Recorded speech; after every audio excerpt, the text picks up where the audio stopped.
Tem momentos na vida que você guarda na memória como se fossem fotografias. Não porque foram bonitos, mas porque mudaram tudo. Porque dividiram sua história em um antes e um depois tão nítidos que você consegue apontar o exato segundo em que sua vida virou outra coisa completamente diferente.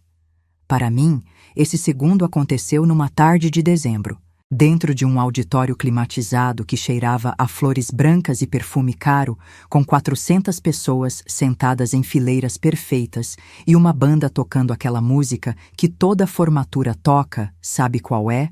Aquela que faz todo mundo chorar sem nem saber direito por quê. Eu estava na terceira fileira, vestido azul marinho que eu mesma costurei, porque 32 anos trabalhando com tecido te dão esse direito, o direito de aparecer na formatura da sua filha com algo que só existe no mundo porque você colocou linha por linha com as suas próprias mãos. O batom era vermelho. Escolhi o vermelho de propósito, porque minha mãe sempre disse que batom vermelho é para quando você precisa lembrar de quem você é. Naquela tarde, eu precisava muito lembrar. Ao meu lado, de terno cinza e gravata vinho que eu também escolhi, porque ele nunca soube escolher roupa sozinho em 27 anos de casamento, estava Cláudio, meu marido.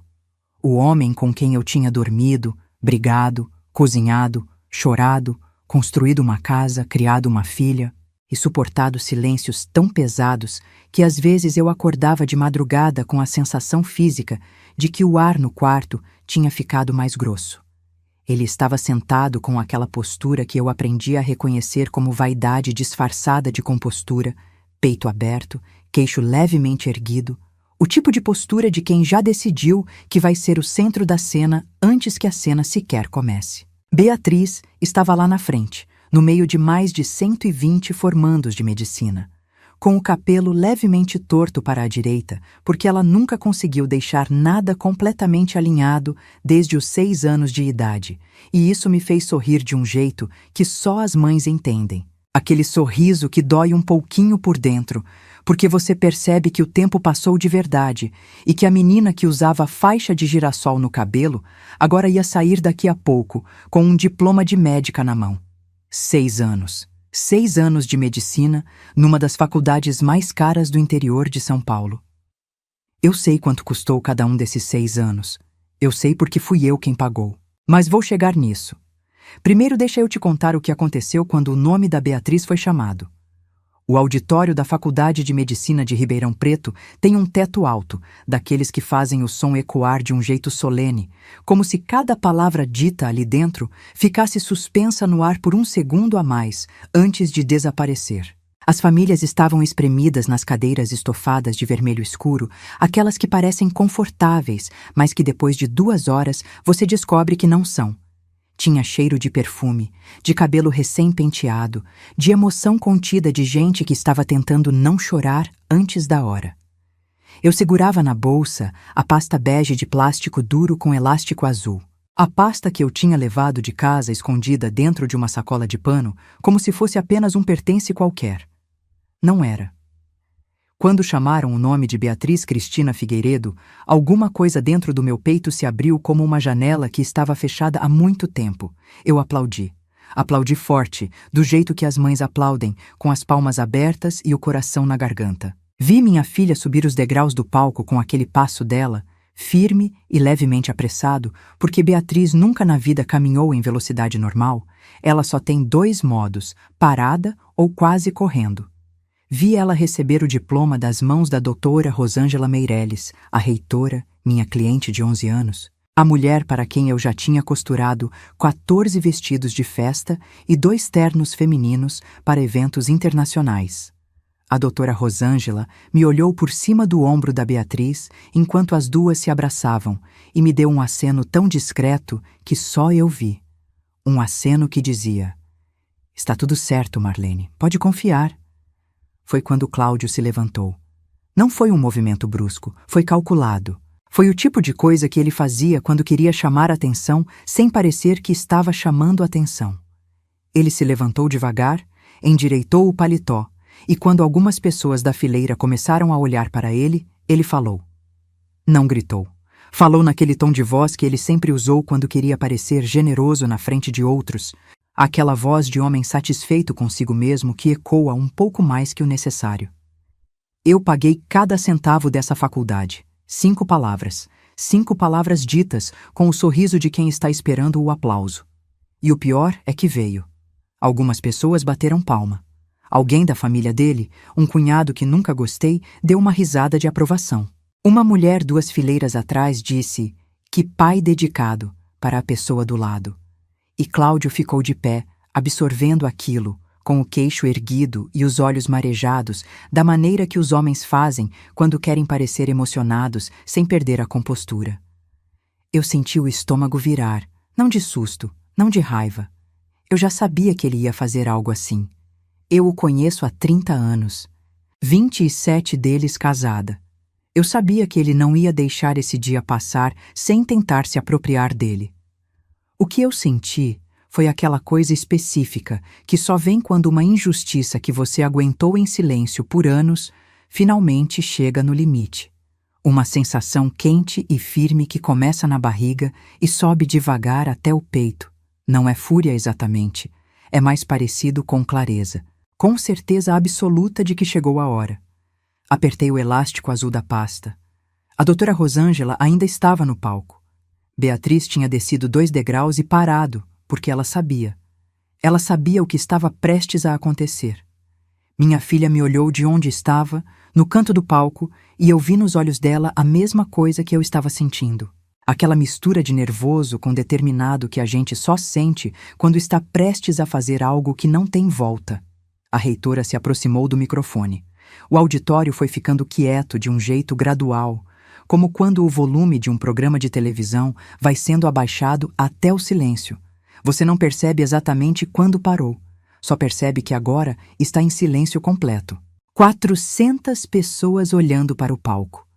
Cláudio ainda levemente de pé, como se ainda estivesse esperando mais aplausos. A doutora Rosângela ajustou o microfone com aquela autoridade de quem passou a vida inteira falando para plateias e disse, com uma voz clara e firme que preencheu cada centímetro daquele auditório de teto alto: "Antes de encerrarmos a entrega dos diplomas, gostaríamos de fazer um reconhecimento especial. Este diploma, o diploma de Beatriz Cristina Figueiredo, vai para... patrocinado por sua mãe." O silêncio que veio depois disso durou talvez 3 segundos, mas foram 3 segundos que eu vou carregar pelo resto da minha vida. Depois vieram os aplausos. E dessa vez eram para mim. Eu não me levantei imediatamente. Fiquei sentada por um instante, com a pasta bege no colo e o batom vermelho na boca e as mãos levemente trêmulas, de um jeito que não era fraqueza, era descarga. Era o corpo liberando 4 anos e 3 meses de silêncio, de uma vez só. Beatriz desceu do palco correndo, do jeito dela, quase correndo. E quando ela chegou na minha fileira e eu me levantei, ela jogou os braços em volta de mim com uma força que me fez dar um passo para trás, e ela disse no meu ouvido, com a voz embargada, 3 palavras simples: "Valeu a pena, mãe." E aí eu chorei. Chorei do jeito que eu não tinha chorado em muito tempo. Não o choro de tristeza que eu tinha guardado durante anos, mas um choro diferente, mais limpo, que vem quando alguma coisa que estava errada no mundo finalmente fica certa. Cláudio continuava de pé, ao meu lado, e eu podia sentir sem precisar olhar que o sorriso tinha saído do rosto dele. Podia sentir o calor da vergonha que ele estava sentindo, porque eu conheço o corpo desse homem há 30 anos e sei exatamente como ele fica quando é pego. A rigidez nos ombros, a respiração um pouco mais curta, as mãos que não sabem onde pousar. Mas naquele momento, eu não estava olhando para ele. Eu estava olhando para minha filha, médica, que eu tinha visto nascer numa madrugada de março, numa sala de parto que cheirava antisséptico e esperança. Que eu tinha ensinado a amarrar o tênis e a não ter medo do escuro, e a dizer obrigada, e a nunca deixar ninguém apagar a luz que ela carregava por dentro. Estava olhando para ela e pensando que não existe no mundo nenhuma conta bancária, nenhum apartamento, nenhum reconhecimento público que valha mais do que aquilo. do que um filho que te olha nos olhos e sabe, sem sombra de dúvida, quem esteve lá. Mas para você entender completamente o que aconteceu naquela tarde, o que aqueles aplausos significaram, o que eu senti quando apertei aquele elástico azul pela última vez antes de entregar a pasta para a doutora Rosângela, você precisa entender de onde eu vim. Precisa entender quem era a Marlene antes da formatura, antes da pasta, antes de qualquer decisão de enfrentar o que eu enfrentei. Precisa entender como tudo começou. Se você quer descobrir como uma mulher de 52 anos, costureira de Ribeirão Preto, guardou prova por prova durante mais de 4 anos sem que ninguém soubesse, planejou em silêncio o momento exato em que a verdade viria à tona e transformou o dia mais importante da vida da filha no dia em que finalmente recuperou o que era seu. Se inscreva agora no canal e ativa o sininho, porque o que aconteceu a seguir ninguém poderia imaginar. Deixa seu like se você já passou por algo parecido. E comenta de onde você está assistindo, porque essa história está só começando e a vingança foi servida gelada. Eu conheci Cláudio Figueiredo numa festa de aniversário de uma prima minha no final de 1994, quando eu tinha 22 anos e ele tinha 25. Ribeirão Preto, naquela época, tinha aquele jeito específico de cidade grande que ainda não sabe completamente que é cidade grande. As festas eram na casa das pessoas, as músicas saíam de caixas de som emprestadas e todo mundo conhecia todo mundo por 2 ou 3 ligações no máximo.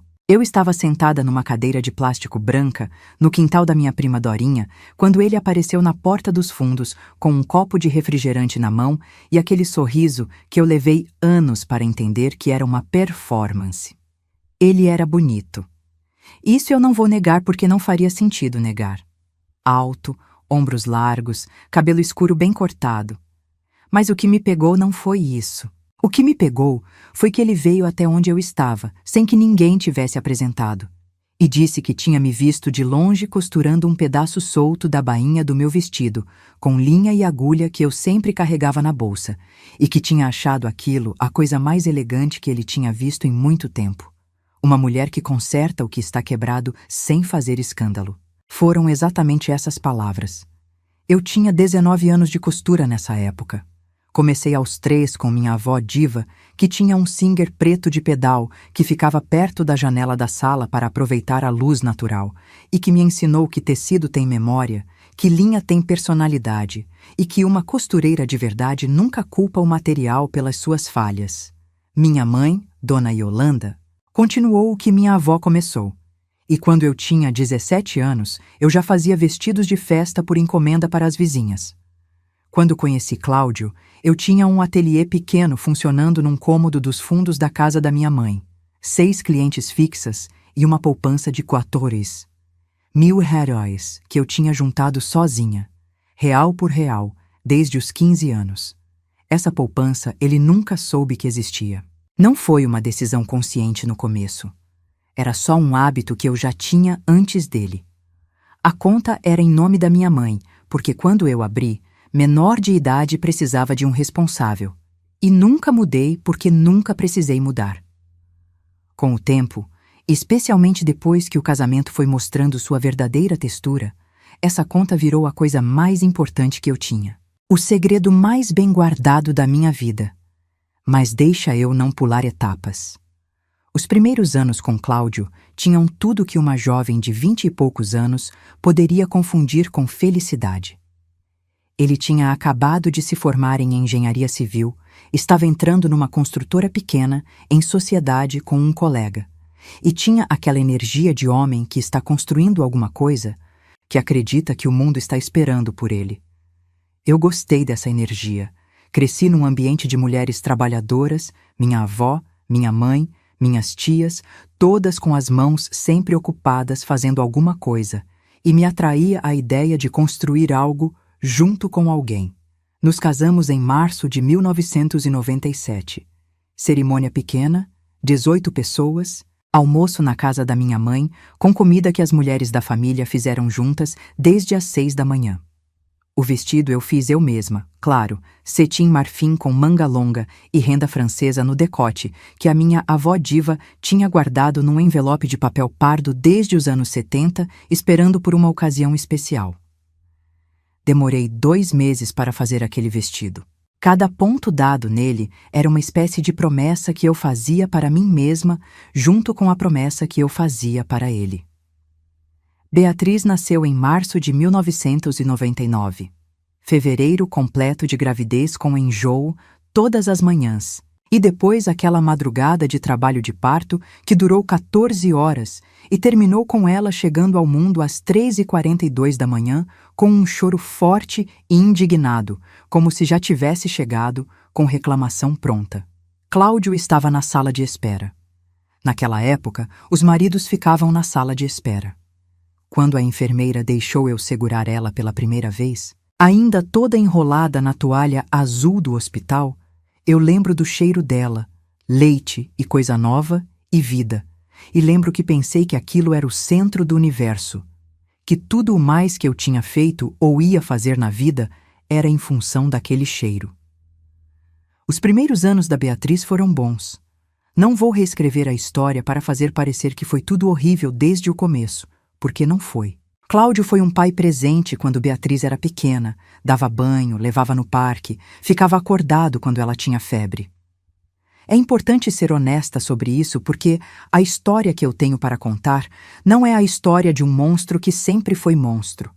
É a história de como um homem vai se tornando uma versão pior de si mesmo tão devagar que você quase não percebe, até que um dia você olha para o lado e não reconhece mais quem está ali. A construtora começou a crescer quando Beatriz tinha uns 6, 7 anos.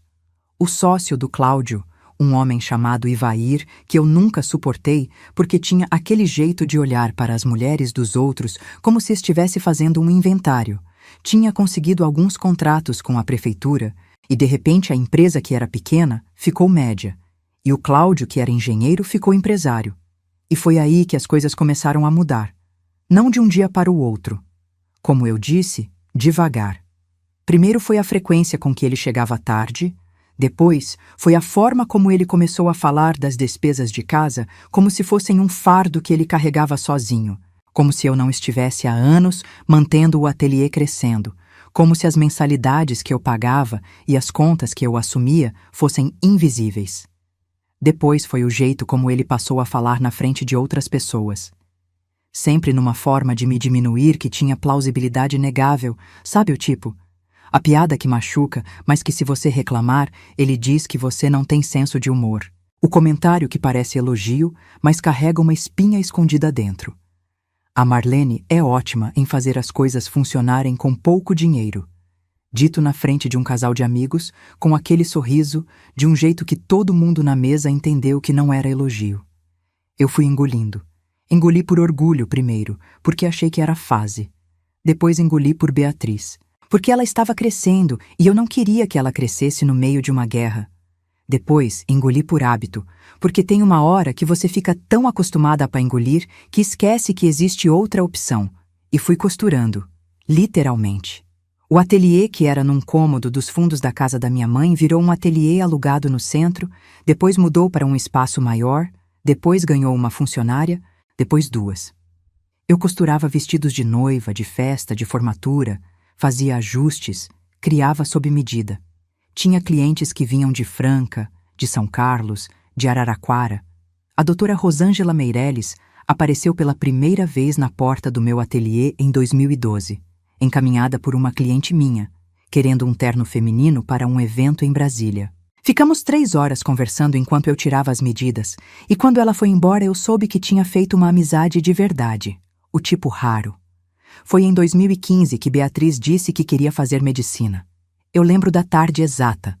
Estávamos na cozinha de casa, eu preparando o jantar e ela sentada na bancada, e ela disse com aquela clareza direta que ela sempre teve, sem rodeios, sem preparação: "Mãe, eu quero ser médica. 16 anos de idade. Aquela clareza que dói um pouco por dentro porque você percebe que o filho virou pessoa antes de você terminar de acostumar." Cláudio estava na sala assistindo televisão. Quando ela foi contar para ele, ele disse sem tirar os olhos da tela: medicina é muito caro. Como se fosse só isso, como se fosse uma questão de planilha e não de vocação. Beatriz ficou quieta. Eu vi a expressão dela mudar por um segundo, aquele piscar rápido de quem levou uma água fria, e depois ela endireitou as costas e disse: tudo bem, eu passo no público então. E saiu da cozinha. Naquela noite eu fui até o quarto dela depois que ele dormiu. Sentei na beirada da cama e disse baixinho que se ela quisesse medicina particular, eu ia dar um jeito. Ela me olhou por um tempo longo, daquele jeito dela de avaliar se você está sendo honesta, e perguntou: de onde vai sair o dinheiro, mãe? E eu disse: deixa comigo. Não era arrogância, era cálculo. Eu já sabia quanto tinha na poupança secreta naquela época. Já sabia o quanto o ateliê rendia por mês. Já tinha feito as contas de cabeça enquanto preparava o jantar na mesma tarde. Era difícil, mas era possível se eu fosse cuidadosa e se Cláudio contribuísse com a parte dele. E no começo ele contribuiu. Beatriz passou no vestibular em 2018. A faculdade ficava a 40 minutos de casa. Ela ia e voltava todo dia. A mensalidade era $5.800. Cláudio pagou os primeiros 15 meses sem reclamar, e eu assumi minha parte nas outras despesas, material, alimentação, transporte. Achei que ia funcionar. Achei que talvez a chegada de uma responsabilidade grande e concreta tivesse feito ele crescer um pouco. Em julho de 2019, ele veio me contar que tinha perdido R$200, R$1.000, numa aplicação financeira que o Ivair tinha indicado. Não era dinheiro nosso no sentido de que estava declarado como patrimônio conjunto. Era dinheiro que ele movimentava em contas próprias. Coisa que eu nunca tinha mexido porque cedo no casamento ficou tácito que a parte financeira da construtora era domínio dele e o ateliê era domínio meu. Mas o resultado prático foi que do dia para a noite ele disse que não tinha condição de continuar pagando a mensalidade da Beatriz. Não disse para ela. Disse para mim numa conversa de 10 minutos na cozinha, como se estivesse me repassando um recado. Como se fosse meu problema resolver. E eu resolvi. Abri a pasta bege naquela mesma noite. Comprei ela numa papelaria no centro, uma pasta de plástico duro com elástico azul. R$12,90. Peguei o comprovante de pagamento da mensalidade de agosto de 2019, que já era eu quem tinha pago, e coloquei dentro. Fiz uma anotação na primeira folha. Data, valor, conta de origem, pago por Marlene Figueiredo. Dobrei a folha com cuidado e fechei o elástico. Não sei exatamente em que momento eu entendi que aquela pasta era mais do que organização, que era evidência, que eu estava guardando prova de algo que um dia ia precisar ser provado. Talvez desde o começo eu soubesse, num nível que o consciente ainda não tinha processado completamente, que aquilo não ia ter um final tranquilo, que em algum momento a versão que ele contava de si mesmo ia entrar em conflito direto com a realidade, e que quando isso acontecesse, eu precisava ter em mãos algo que a realidade não pudesse negar. Mês após mês, eu paguei. $5.800 em agosto. $5.800 em setembro. Outubro, novembro, dezembro, janeiro. O ateliê estava indo bem. Eu tinha aumentado meu quadro de clientes, tinha pegado um contrato com um buffet de casamentos para fazer os uniformes da equipe, e a poupança da minha mãe, que continuava crescendo porque eu depositava todo mês uma fração do que sobrava, estava em 187. Easy Harris quando a crise do Cláudio chegou. Ele não perguntou de onde vinha o dinheiro. Esse é o tipo de pergunta que as pessoas não fazem quando a resposta pode obrigar elas a se sentir mal consigo mesmas. Beatriz sabia que eu estava pagando, porque eu precisei contar para ela quando pedi para ela não mencionar as mensalidades para o pai. Ela tinha 20 anos na época, era adulta o suficiente para entender. O que eu não sabia ainda era que ela estava anotando também, que ela tinha começado a guardar as próprias cópias dos comprovantes, sem que eu pedisse, porque minha filha conhecia o pai dela tão bem quanto eu. Em casa, Cláudio continuou se comportando como se nada tivesse mudado. Continuou falando da faculdade da Beatriz como investimento que ele estava fazendo. continuou usando aquela expressão. Eu estou bancando a formação dela. Em conversas com amigos, com a família dele, em jantares onde as pessoas elogiavam e ele absorvia o elogio com aquele sorriso satisfeito. Eu ficava quieta. Aprendi a ficar quieta de um jeito que não era submissão, era estratégia. Deixava ele falar, deixava ele construir a versão.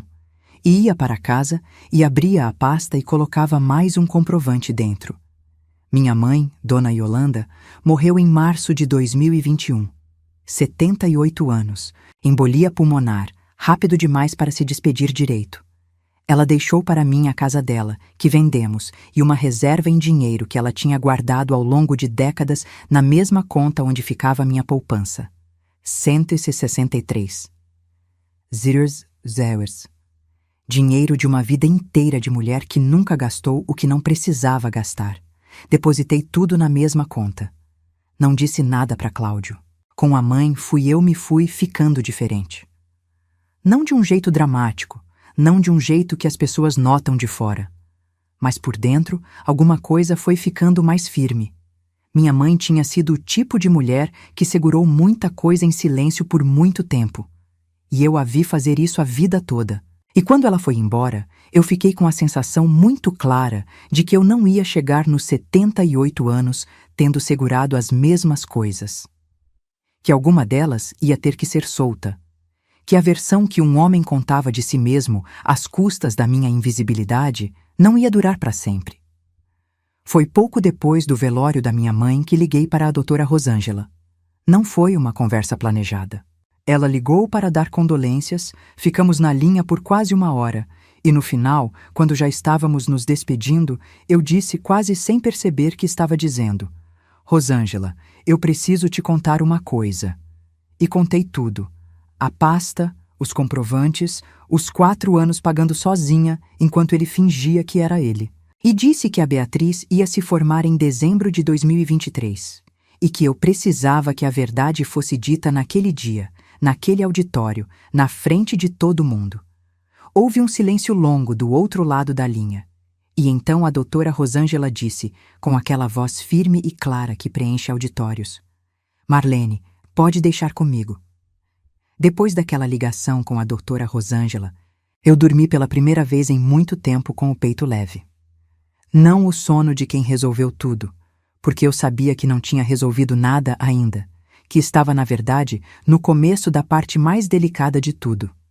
Mas o sono de quem tomou uma decisão que estava atrasada e sente o alívio físico disso, aquela sensação de que o corpo todo relaxa porque a mente finalmente parou de carregar um peso que estava segurando sozinha há tempo demais.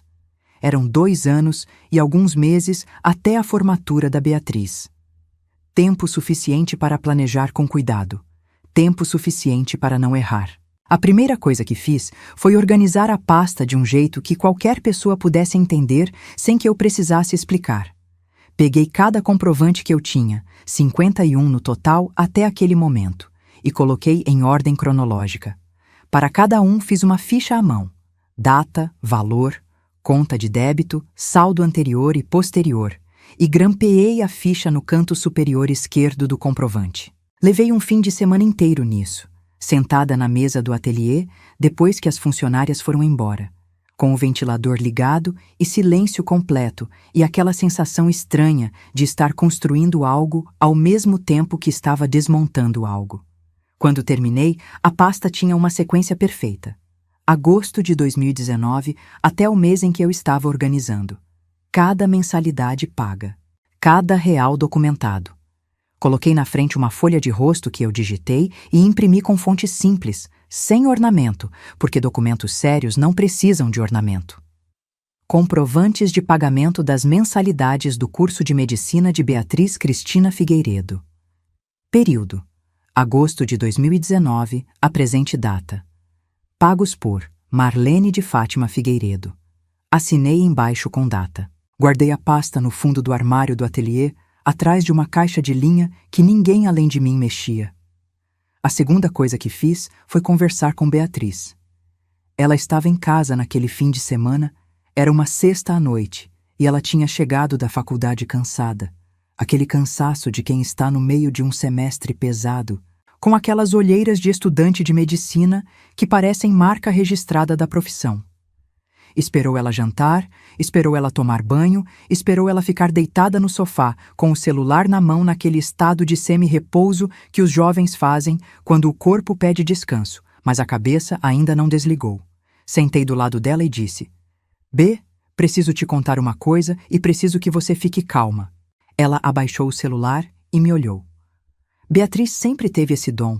A atenção dela quando você tem algo importante para dizer é total. Ela não divide. Ela coloca inteiramente em você. Deve ser uma qualidade boa para a medicina. Pensei não pela primeira vez. Contei tudo. Desde julho de 2019. Cada mensalidade, cada manobra, cada vez que seu pai tinha falado em público sobre estar bancando a faculdade enquanto eu estava em casa, assinando outro comprovante. Mostrei a pasta. Deixei ela folhear cada comprovante, cada ficha.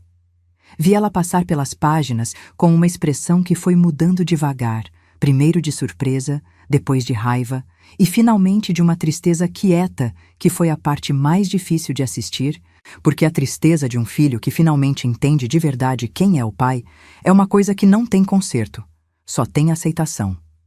Quando ela fechou a pasta, ela ficou em silêncio por um tempo. Depois disse: Eu sabia que você estava pagando. Eu não sabia que era tudo. Disse que sim, que era tudo, desde agosto de 2019. Ela olhou para o teto por um momento e depois me olhou e perguntou: O que você vai fazer? Contei o plano. A formatura, a doutora Rosângela, o momento que eu tinha imaginado. Ela me ouviu sem interromper e, quando terminei, ela ficou quieta mais uma vez por aquele tempo dela de processar as coisas. E então disse algo que eu não esperava. Mãe, eu quero participar. Não quis dizer só estar presente. Quis dizer participar ativamente, ser parte do plano, não só testemunha. Disse que tinha cópias de alguns comprovantes também, que tinha guardado por conta própria sem me contar, porque não sabia se eu ia precisar algum dia, mas sentiu que devia guardar. Minha filha. 22 anos na época e já tinha aprendido, por osmose ou por instinto, que as mulheres precisam guardar evidências porque ninguém vai guardar por elas. Ficamos naquela conversa até quase meia-noite. Planejamos juntas, em voz baixa, com a televisão ligada no volume normal na sala, para o caso de Cláudio acordar e passar pelo corredor. Era um detalhe ridículo, planejar no volume da televisão como se fôssemos conspiradoras num filme, mas ao mesmo tempo não era ridículo nenhum. Era simplesmente a realidade de planejar sua própria libertação dentro da mesma casa do homem de quem você está se libertando, que é uma situação que exige um tipo específico de discrição que só as mulheres que já estiveram nela entendem completamente. No dia seguinte, eu liguei de volta para a doutora Rosângela e refinamos os detalhes. Ela era a reitora. Tinha autoridade absoluta sobre o protocolo da cerimônia, podia incluir um momento especial sem precisar justificar para ninguém. O que ela precisava era da pasta, ou pelo menos de uma cópia organizada dela, para ter em mãos caso alguém questionasse. Combinamos que eu levaria uma cópia completa para ela 3 semanas antes da formatura. Combinamos o texto exato que ela diria no microfone, palavra por palavra, porque esses momentos não comportam improviso. A precisão é parte do impacto. E combinamos o sinal, o aceno discreto que ela me daria quando Beatriz recebesse o diploma, que foi o aceno que eu vi naquela tarde de dezembro. O que eu não tinha previsto era que Cláudio fosse escalar as coisas antes da formatura. Em outubro, 2 meses antes da cerimônia, ele chegou em casa num sábado à tarde, com um humor que eu aprendi a reconhecer como o humor de quem está se preparando para dizer algo que sabe que vai criar problema, mas que decidiu dizer mesmo assim. Aquela tensão específica nos ombros, aquela forma de pegar um copo d'água e ficar de pé na bancada da cozinha, ao invés de sentar, como se quisesse manter mobilidade. Disse que tinha conversado com o Ivair, que estavam pensando em fazer uma reestruturação na construtora, que podia ser que nos próximos meses o dinheiro ficasse um pouco mais apertado. E então, com aquele tom que misturava explanação com acusação de um jeito que ele tinha aperfeiçoado ao longo de décadas, Disse que talvez eu precisasse reduzir as despesas do ateliê por um tempo, porque ele não ia conseguir cobrir os gastos de casa como estava cobrindo. Fiquei olhando para ele. Há anos eu sustentava sozinha a maior despesa que tínhamos, a mensalidade da nossa filha, enquanto ele circulava pela vida, afirmando que estava bancando tudo, e agora ele me dizia que eu precisava reduzir minhas despesas, porque ele não ia conseguir cobrir os gastos como estava cobrindo. Respirei fundo. Não disse nada. Virei de costas e voltei para o que estava fazendo. Ouvi ele ficar em silêncio por um momento, provavelmente esperando reação, e depois sair da cozinha. Não tinha reação que eu pudesse dar naquele momento que não comprometesse o que estava planejado para dezembro. Cada vez que eu sentia o impulso de dizer o que sabia, de jogar a pasta na mesa da cozinha e deixar os comprovantes espalhados pela bancada branca, eu respirava e pensava: dezembro. Faltam 2 meses. Aguenta mais 2 meses, Marlene. Mas então, numa quinta-feira de novembro, Cláudio fez algo que eu não esperava. Algo que mudou o nível do que estava em jogo de uma forma que me obrigou a acelerar partes do plano que eu tinha deixado para depois da formatura. Eu cheguei no ateliê de manhã e a minha funcionária mais antiga, a Cida, que trabalha comigo há 12 anos e que eu confio como se fosse família, me recebeu com uma expressão que eu nunca tinha visto nela, uma mistura de constrangimento e raiva que não combinava com o rosto habitualmente calmo dela. Disse que precisava me contar uma coisa, que na tarde anterior, enquanto eu tinha saído para uma entrega, o Cláudio tinha aparecido no ateliê, sem avisar, e tinha ficado quase 40 minutos olhando os armários, fazendo perguntas sobre faturamento, perguntando para a Cida quanto o ateliê rendia por mês, quais eram as clientes fixas, se eu tinha alguma conta separada relacionada ao negócio. A Cida não tinha respondido nada, além de dizer que ela não tinha acesso a essas informações e que qualquer pergunta sobre as finanças do ateliê eu mesma precisaria responder. Mas ela ficou abalada o suficiente para me contar assim que eu cheguei. Fiquei quieta ouvindo a Cida e por dentro senti aquele resfriamento específico que vem quando você percebe que alguém está se movendo em paralelo a você, que Cláudio estava farejando. Não sabia o que exatamente, mas estava farejando. Talvez tivesse percebido que eu estava mais calma do que deveria estar dado tudo o que estava acontecendo. Talvez alguém tivesse dito algo sem querer. Talvez fosse simplesmente o instinto de quem passou anos manipulando uma pessoa e percebe quando essa pessoa parou de reagir do jeito previsível. Agradeci a Cida. Pedi que, se ele voltasse, dissesse que eu não estava disponível e me ligasse imediatamente. E fui para o meu escritório dos fundos do ateliê e fiquei sentada por 15 minutos pensando. Precisava mover algumas coisas antes de dezembro. Não podia deixar que ele encontrasse a poupança antes do momento certo. Não porque ele tivesse direito legal a ela, porque não tinha. Ela estava em nome da minha mãe desde sempre. E com a morte dela tinha passado para o meu nome em processo de inventário regular. Mas porque se ele soubesse da existência dela antes da formatura, ele ia usar essa informação como munição, ia criar uma narrativa de que eu escondia dinheiro. E isso ia contaminar o momento que eu tinha planejado com uma disputa lateral que eu não queria. Liguei para um advogado naquela mesma tarde. Não um advogado qualquer. A filha da doutora Rosângela, a doutora Camila Meirelles, que tinha escritório em Ribeirão Preto e que eu conhecia desde que ela era adolescente e vinha com a mãe para as sessões de prova de roupa. Ela tinha 32 anos, 10 anos de advocacia familiar e uma frieza analítica que me fez confiar nela imediatamente quando expliquei a situação. Ela me recebeu naquele mesmo dia no final da tarde. Ouvi tudo com atenção. Fez perguntas precisas, anotou números. Quando terminei, ela fechou o caderno e disse: Marlene, você está numa posição melhor do que imagina. A poupança é sua por direito. Está documentada como patrimônio pré-nupcial e herança direta. A questão das mensalidades é mais complexa, mas os comprovantes que você tem são evidência suficiente para uma ação de ressarcimento se você quiser seguir esse caminho depois do divórcio. Depois do divórcio.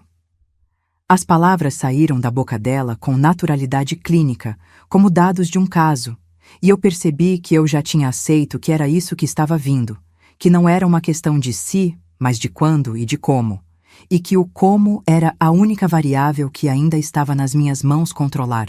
Pedi para ela preparar a documentação para um pedido de separação de bens formal que eu podia entrar com logo depois da formatura. Ela disse que ia precisar de 2 semanas. Eu disse que tinha exatamente 6 semanas até dezembro, que era mais do que suficiente. Saí do escritório dela com aquela sensação de quem acabou de colocar a última peça de uma estrutura que demorou muito para ser construída. Não era alívio ainda. Era o estado de antes do alívio, quando você sabe que fez tudo o que estava ao seu alcance e que agora só precisa deixar as coisas chegarem ao momento em que elas precisam chegar. Faltavam 6 semanas para a formatura da Beatriz. Cláudio passou essas 6 semanas sem saber que o chão debaixo dos seus pés estava se deslocando lentamente. Continuou chegando para o jantar, continuou falando sobre a construtora, sobre o Ivair, sobre projetos futuros, sobre a formatura da filha, com aquele orgulho de pai investidor que ele tinha aperfeiçoado para consumo social. Numa noite de novembro, ele ficou numa ligação longa com o irmão, contando em detalhes que tinha bancado 6 anos de medicina particular, que não tinha sido fácil, mas que valeu cada centavo, que agora ia ter uma médica na família. Eu estava na cozinha preparando o chá da noite, ouvindo aquela voz atravessar a parede, e fui medindo cada colher de erva cidreira com uma calma que eu mesma achei impressionante. 1 semana antes da formatura, entreguei a pasta para a doutora Rosângela pessoalmente, no escritório dela na faculdade. Não a pasta original que eu guardei, mas uma cópia completa encadernada profissionalmente que a Cida tinha me ajudado a preparar. A doutora Rosângela folheou as primeiras páginas, verificou a ficha de rosto e fechou com uma expressão que não era surpresa, porque eu já tinha contado tudo a ela. Mas era aquele tipo de satisfação firme de quem vai fazer uma coisa certa e sabe que é certa. Está perfeito, ela disse. Pode confiar em mim. E eu confiei. Nos dias que antecederam a formatura, Cláudio estava eufórico daquele jeito que me incomodava mais do que a frieza, cheio de planos para o jantar depois da cerimônia, querendo chamar a família dele toda, fazendo questão de ser ele a reservar o restaurante. Eu deixei. Disse que estava bom, que ele escolhesse o restaurante que quisesse. Beatriz me ligou na véspera, às 11 da noite, e ficamos conversando por meia hora em voz baixa, ela no quarto dela e eu na varanda dos fundos, com o casaco sobre os ombros, porque a noite tinha ficado fresca.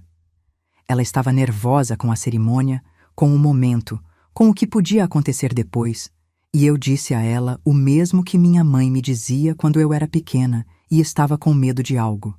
Que a única coisa que ela precisava fazer era aparecer. Que o resto estava resolvido. Na manhã da formatura, acordei cedo. Fui ao ateliê antes de todo mundo. Abri a pasta original uma última vez. Passei os olhos pelos comprovantes numerados. 51 documentos representando 4 anos e 3 meses de uma história que só eu e Beatriz sabíamos completa. Fechei o elástico azul. Coloquei dentro da sacola de pano. E voltei para casa para me arrumar. Vesti o vestido azul marinho que eu mesma tinha costurado 3 semanas antes, com um detalhe de renda discreta no punho que era da mesma peça que minha avó tinha guardado em papel pardo desde os anos 70, porque achei que ela merecia estar presente de alguma forma naquele dia. Passei o batom vermelho.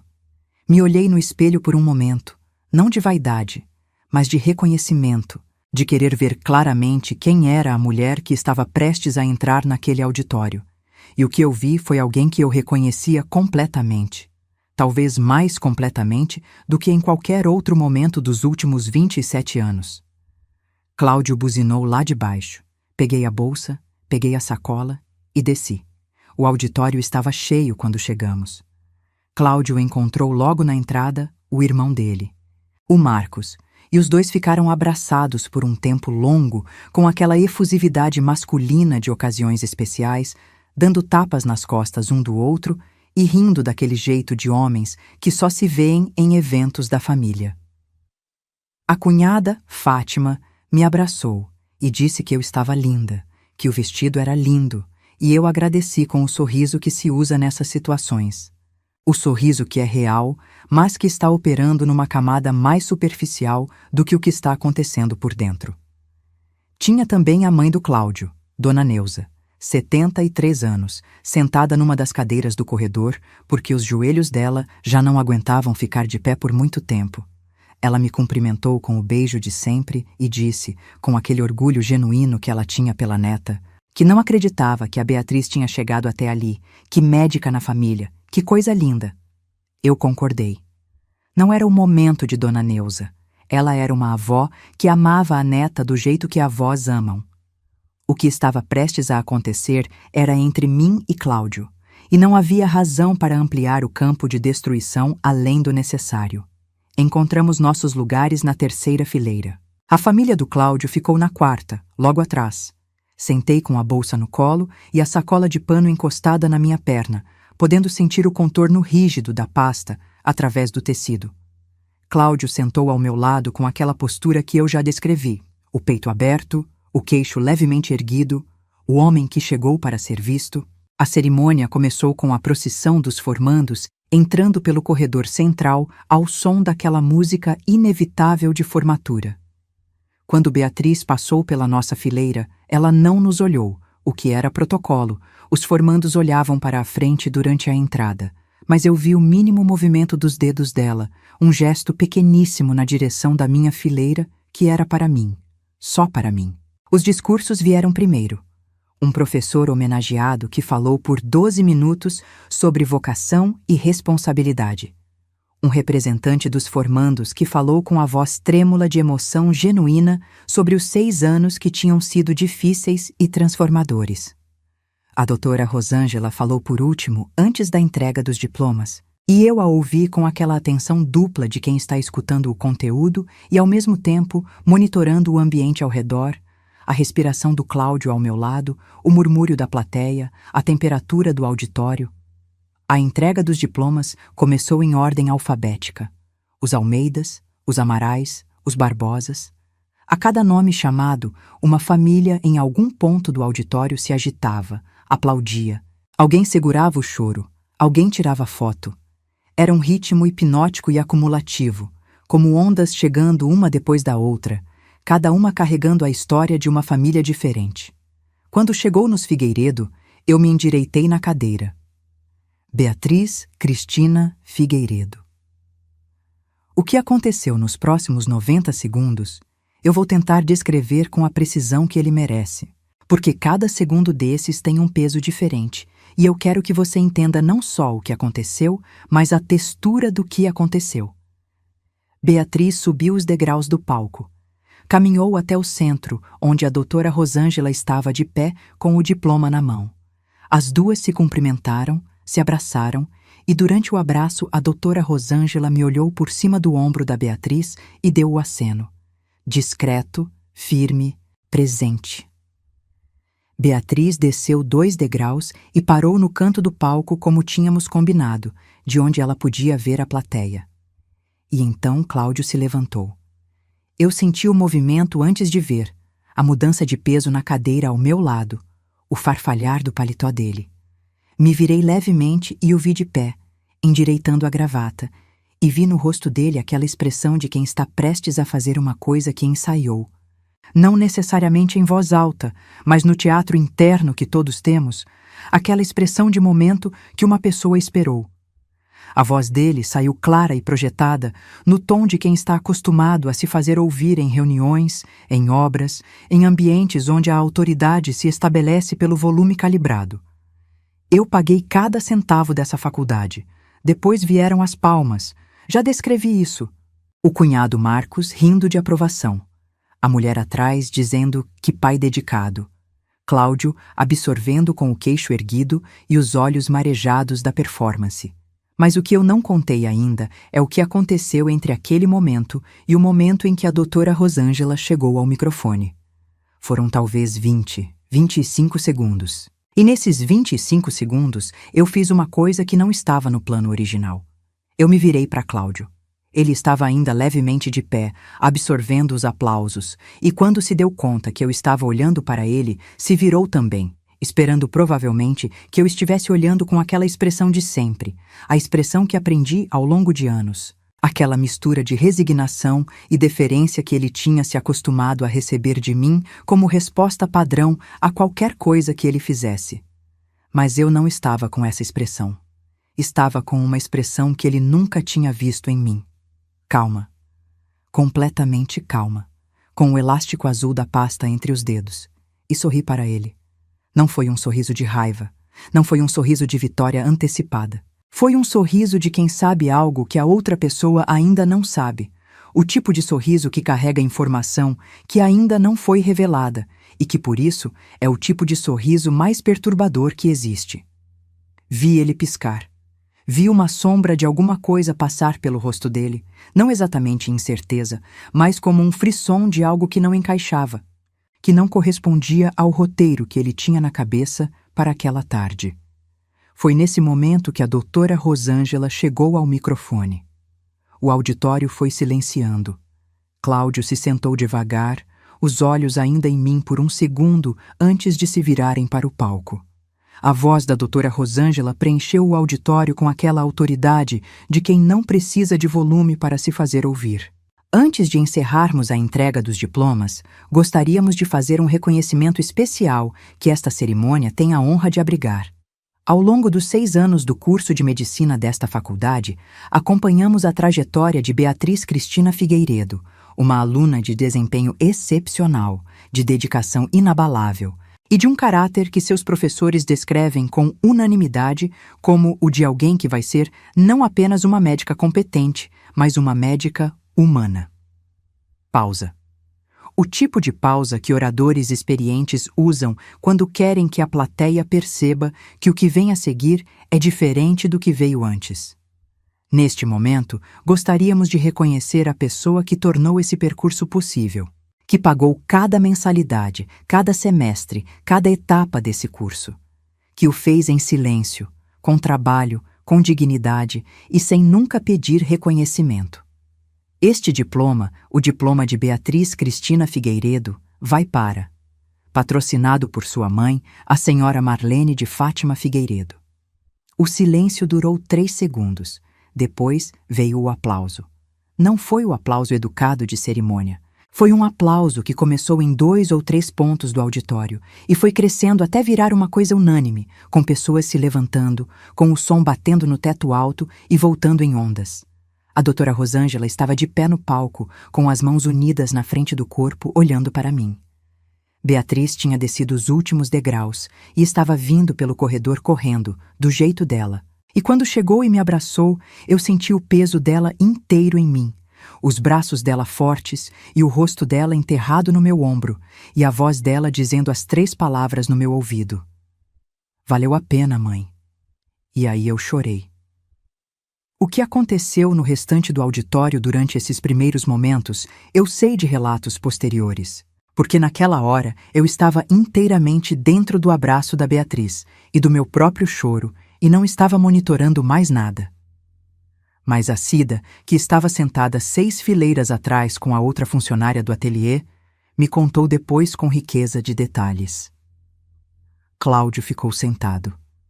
Enquanto todo mundo ao redor se levantava para aplaudir, enquanto a cunhada Fátima aplaudia com as mãos acima da cabeça, e até o cunhado Marcos, que tinha rido de aprovação 30 segundos antes, batia palma com uma expressão de ligeira confusão.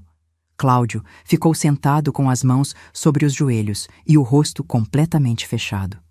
A Cida disse que ele parecia uma estátua, que a única coisa que se movia nele era uma veia no lado do pescoço. Dona Neuza, a mãe dele, estava chorando. Não de vergonha, de emoção pela neta. Ela provavelmente não tinha processado completamente o que tinha sido dito. Só tinha entendido que a neta estava sendo homenageada e que a nora estava sendo aplaudida e que havia motivo para lágrimas. Quando o aplauso começou a diminuir e eu me separei do abraço da Beatriz e me endireitei, me enxuguei com o lenço que eu tinha colocado na bolsa porque sabia que ia precisar, e me sentei de volta na cadeira. Cláudio me olhou. Não vou descrever o que havia no olhar dele como raiva, porque não era exatamente raiva. Era algo mais complexo e mais fundo do que raiva. Era o olhar de um homem que passou 27 anos construindo uma versão de si mesmo e acabou de assistir essa versão ser desmontada em 30 segundos na frente de 400 pessoas. Era o olhar de quem percebe que o chão mudou e que não há como desfazer a mudança. Eu sustentei o olhar por um momento. Depois tirei da sacola a pasta bege e a coloquei sobre as minhas pernas, com o elástico azul virado para ele, de um jeito que ele pudesse ver claramente o que era. Ele olhou para a pasta. Olhou para mim. Disse baixinho, com a voz que as pessoas usam quando estão com raiva, mas num lugar onde não podem elevar o tom. O que é isso? Disse no mesmo volume. São os comprovantes, 51 meses de mensalidade, com data, valor e conta de origem, todos pagos por mim. Ele ficou olhando para a pasta por um tempo que pareceu longo. Depois disse, ainda baixo, com aquela qualidade de voz de quem está tentando encontrar uma saída que ainda não existe. A gente pode conversar sobre isso em casa, disse. Podemos, mas não vai mudar os números. O restante da cerimônia passou como se fosse em outro plano. A entrega dos diplomas continuou. As famílias continuaram aplaudindo. A banda tocou. As pessoas foram se levantando para fotografar, para se cumprimentar, para o ritual de final de cerimônia que é igual em todas as formaturas do mundo. Eu fiz tudo o que era esperado de mim. Cumprimentei as pessoas que vieram cumprimentar, abracei a Beatriz mais 3 vezes, agradeci à doutora. Rosângela com um abraço que tentou conter em si mesmo 11 anos de amizade e de confiança e de tecido costurado junto. Cláudio ficou na periferia de tudo isso. Falou pouco. Quando o irmão Marcos, que tinha finalmente entendido o que tinha acontecido, tentou fazer uma piada para diminuir a tensão, dizendo que todo casamento tem seus mal-entendidos, Cláudio não riu. Ficou olhando para o lado como quem não ouviu. No estacionamento, quando as famílias estavam se dispersando e a Beatriz tinha ido com um grupo de colegas para o restaurante onde iam comemorar entre os formandos antes do jantar oficial, Cláudio me alcançou ao lado do carro. Disse, e agora a voz tinha uma qualidade diferente, não mais a voz calibrada do auditório, mas a voz menor de quem está falando sem plateia. Você planejou tudo isso, disse. Sim. Ficou em silêncio por um momento. Depois, por que não me disse antes? A gente poderia ter resolvido isso entre nós. Olhei para ele.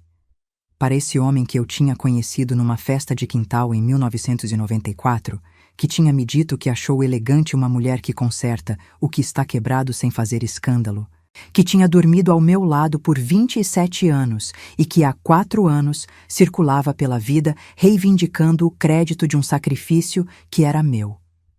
Disse, Cláudio, eu tentei resolver muita coisa entre nós ao longo de muitos anos.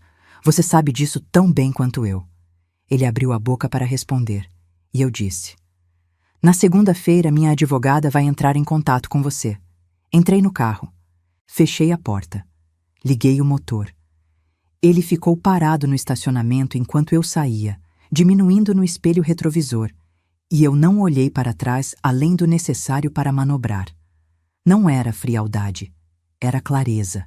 Era a diferença entre uma mulher que age por impulso e uma mulher que age depois de ter pensado em cada consequência e ter decidido que está pronta para todas elas. Era o resultado de 2 décadas e meia aprendendo que a versão que as pessoas constroem de si mesmas é tão frágil quanto a história que elas usam para sustentá-la, e que quando a história desmorona, o que fica é só a realidade, e que a realidade, naquele caso, tinha 51 comprovantes com data, valor e assinatura. Dirigi até a casa da minha irmã, onde a Beatriz ia me encontrar depois da comemoração com os colegas. A tarde tinha ficado dourada daquele jeito que as tardes de dezembro em Ribeirão Preto ficam. Aquela luz espessa de fim de ano que parece mais quente do que o normal, e eu dirigi com a janela levemente aberta, sentindo o ar no rosto e pensando que era a primeira vez em muito tempo que eu estava dirigindo, sem carregar nada além de mim mesma. A pasta ficou no banco do passageiro. Ela tinha feito o que precisava fazer. Dizem que recomeçar é difícil. E é. Não vou mentir para você dizendo que não é. Mas existe uma coisa que ninguém te conta sobre recomeçar depois dos 50. Uma coisa que eu só descobri vivendo, que é o seguinte: quando você passa a vida inteira sendo competente em silêncio, quando você passa décadas resolvendo, sustentando, costurando o que rasga sem que ninguém veja, quando você finalmente se permite recomeçar, você não começa do zero. Você começa de tudo que você já construiu. E isso é uma vantagem que as pessoas jovens que recomeçam não têm ainda. Eu tinha 52 anos, um ateliê funcionando, 287. $100 numa poupança que era minha por direito, uma herança de 163. $100 da minha mãe, e uma filha médica que me ligava toda manhã antes de entrar no hospital só para dizer bom dia. Não era pouco, era muito. Era mais do que suficiente para construir uma vida que fosse completamente minha. O processo de separação levou 8 meses. A doutora Camila foi precisa e eficiente do jeito que eu precisava que fosse. A poupança e a herança foram reconhecidas como patrimônio exclusivo meu sem contestação possível, porque a documentação era irrefutável. A casa onde morávamos foi avaliada e dividida. As cotas da construtora ficaram com ele, o que era justo porque eu nunca tive nada a ver com aquilo e não queria ter. O apartamento que tínhamos como investimento foi vendido e o valor dividido. No final, depois de 8 meses de negociação conduzida pela doutora Camila, com aquela frieza analítica dela que eu aprendi a admirar profundamente, o que ficou para mim foi suficiente para comprar um apartamento pequeno no bairro que eu sempre gostei, o Jardim Sumaré, com uma varanda que pega o sol da tarde, e ainda sobrou capital para investir no ateliê. Cláudio não contestou a ação de ressarcimento das mensalidades que a doutora Camila entrou junto com o pedido de divórcio. Ela me disse que não era surpresa, que homens nessa situação raramente contestam quando a documentação é essa sólida, porque contestar significa ter que sentar na frente de um juiz e explicar por que você afirmava publicamente que pagou algo que comprovadamente não pagou. O acordo foi feito extrajudicialmente. Ele devolveu o equivalente a 89 mil reais, que foi a diferença entre o que ele tinha efetivamente pago e o total das mensalidades, devidamente corrigido. Não era o valor emocional do que aconteceu. Claro que não era. Não existe número que compre 4 anos de silêncio e de carregar sozinha o que deveria ser dividido. Mas era o número justo. E justiça tem um valor próprio que vai além do financeiro. O apartamento no Jardim Sumaré tem 62 metros quadrados e eu decorei cada centímetro dele sozinha. Não sozinha no sentido de sem ajuda, porque a Beatriz veio 3 fins de semana seguidos me ajudar a escolher móveis e a Cida me ajudou a pendurar as cortinas que eu mesma costurei, mas sozinha no sentido de que cada decisão foi minha, cada cor, cada tecido, cada objeto. Pintei a sala de um verde água muito claro que a Beatriz disse que parecia corajoso e eu disse que não era coragem. Era simplesmente saber o que você quer depois de muito tempo deixando que outros decidissem. A varanda tem 2 cadeiras de palha e uma mesinha de ferro e uma samambaia grande que eu comprei numa feira de fim de semana de um senhor que me garantiu que era a planta mais fácil do mundo de cuidar. E até agora ele não mentiu. A Cida assumiu o ateliê como gerente operacional. Essa foi uma decisão que eu deveria ter tomado anos antes, mas que o casamento de alguma forma adiou. Não por razão objetiva, mas por aquela inércia que se instala quando você está usando toda a sua energia para sustentar uma estrutura que está com a fundação comprometida. Com a Cida gerenciando o dia a dia, eu pude fazer o que o ateliê precisava há anos que eu fizesse, que era crescer de verdade.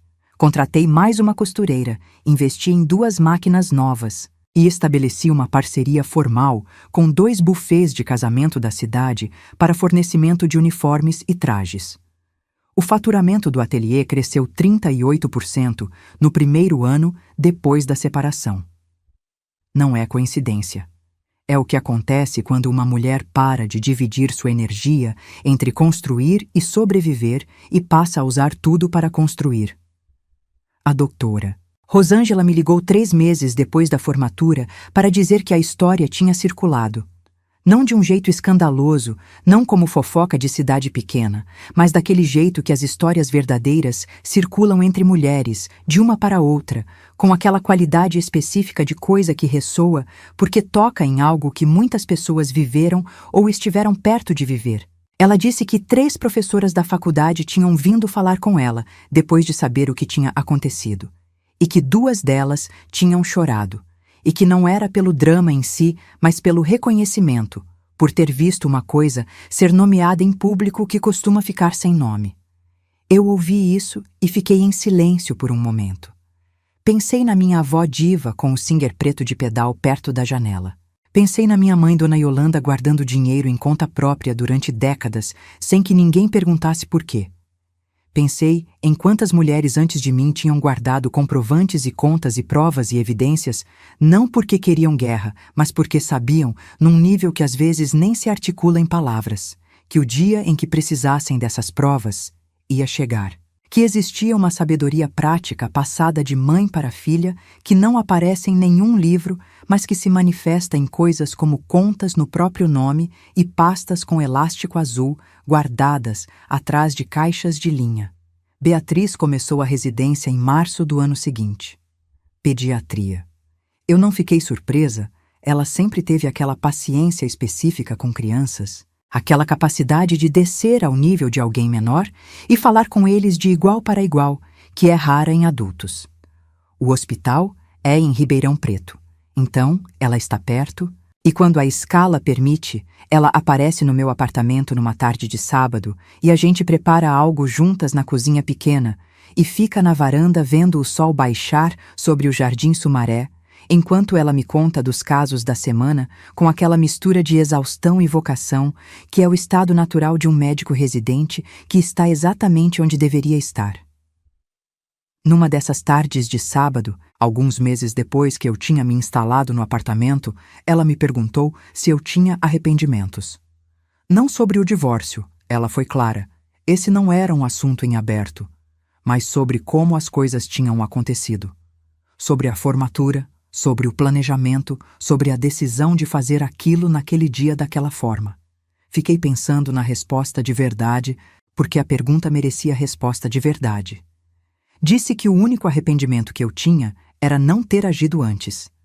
Não necessariamente da mesma forma, não necessariamente naquele cenário específico de auditório e microfone, mas ter esperado tanto tempo para nomear o que estava acontecendo, para parar de absorver o invisível e começar a documentar o real.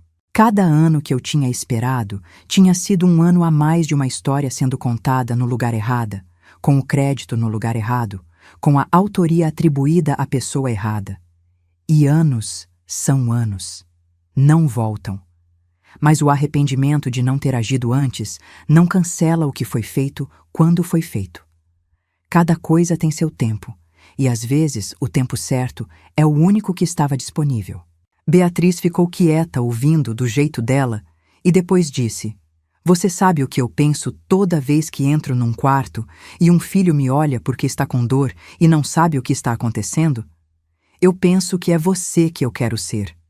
Não no sentido de fazer o que você fez, no sentido de ter a coragem de aparecer quando é necessário, mesmo quando custa."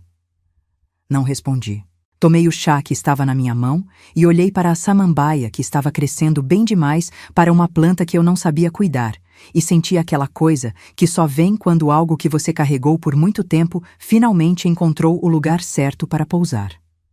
Cláudio, fiquei sabendo por canais indiretos, saiu da sociedade com o Ivair 6 meses depois do divórcio.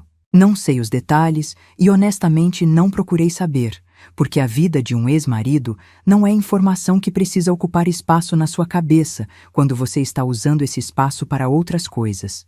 O que eu soube, porque a dona Neuza me ligou uma tarde para contar com aquela forma dela de contar novidades que mistura informação com afeto, é que ele estava morando num apartamento alugado perto do centro e que estava trabalhando como consultor autônomo de obra. Ela me disse isso sem julgamento e sem agenda, só porque ela ainda me ligava às vezes e eu ainda atendia porque dona Neuza nunca me fez nada além de bem. E porque a relação de uma mulher com a mãe do ex-marido não precisa ser vítima da relação que ela teve com o próprio ex-marido. Desejei a ela uma boa tarde e uma boa saúde. Não sinto raiva de Cláudio. Isso pode parecer surpreendente, dado tudo que você ouviu, mas é verdade. Raiva é uma energia que consome quem a carrega, não quem a recebe. E eu precisei de todo o combustível que tinha para construir o que estou construindo. O que sinto por ele é algo mais próximo de uma clareza fria. Aquele tipo de compreensão que vem quando você finalmente vê alguém sem as lentes do que queria que ele fosse, e o aceita pelo que é. Um homem que escolheu a versão conveniente de si mesmo no lugar da versão verdadeira, e que pagou o preço disso da única forma que esse tipo de conta cobra, que é publicamente e de uma vez. A pasta bege está na gaveta da minha escrivaninha no apartamento. Não joguei fora. Pensei em jogar algumas vezes, mas não consegui, e depois parei de tentar porque entendi que não quero jogar. Não é rancor que me faz guardá-la. É o mesmo instinto que me fez guardá-la desde o começo. Aquela compreensão prática de que documentar o real é uma forma de respeito pela própria história, de que a versão das coisas que você viveu merece existir em algum lugar além da sua memória, onde a memória possa ser contestada e a realidade não pode. Minha avó me ensinou que tecido tem memória, que linha tem personalidade, que uma costureira de verdade nunca culpa o material pelas suas falhas. Aprendi ao longo de 52 anos que pessoas também têm memória, que silêncio também tem personalidade, e que uma mulher de verdade nunca culpa a si mesma pelo que o outro escolheu ser. A samambaia na varanda está com uma folha nova abrindo. Olhei para ela hoje de manhã enquanto tomava o café. Aquela luz de manhã cedo de Ribeirão Preto que é diferente de qualquer outra luz que eu conheço. E pensei que tem algo muito honesto numa folha nova. Ela não pede licença para crescer. Não espera o momento certo. Não considera se o vaso é grande o suficiente ou se a varanda tem espaço.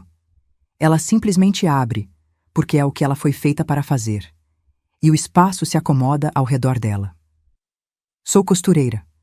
Sei como o tecido se acomoda. Sei que às vezes você precisa cortar antes de costurar. Que às vezes o que parecia um defeito no pano é, na verdade, o pano te dizendo onde ele não vai aguentar. Que o ponto mais importante de um trabalho não é o primeiro e não é o último. É o ponto em que você percebe que o que estava fazendo não estava funcionando e muda a agulha, muda a linha, muda a direção, sem dramatizar a mudança, sem lamentar os pontos que já foram dados errado, apenas abrindo o tecido na costura que não servia e começando do lugar certo. Tenho 53 anos agora. Uma varanda com sol da tarde. Uma filha médica que me liga toda manhã. Um ateliê que cresce. Uma poupança que é minha. Uma pasta bege numa gaveta. E a certeza absoluta que nenhum auditório precisou me dar, mas que o auditório confirmou de uma vez por todas, de que a história que você vive é mais importante do que a história que as pessoas contam sobre você. E que quando as duas entram em conflito, cabe a você decidir qual delas vai ficar de pé. Eu decidi. E a minha está de pé. Se essa história tocou seu coração, se você se identificou em algum momento dessa jornada, deixe seu comentário aqui embaixo, contando de onde você está assistindo e o que mais tocou você. Compartilhe esse vídeo com aquela amiga, prima, vizinha que precisa ouvir essa mensagem. Que dignidade não se negocia, que amor próprio vem primeiro e que nunca é tarde para recomeçar. Deixa seu like, se inscreve no canal e ativa o sininho para não perder as próximas histórias. Porque aqui a gente não conta histórias vazias. A gente conta histórias que transformam, que curam, que lembram você de quem você realmente é. Uma mulher forte, capaz e merecedora de todo o amor do mundo. Um abraço apertado no seu coração. E lembre-se, você é mais forte do que imagina. Até a próxima.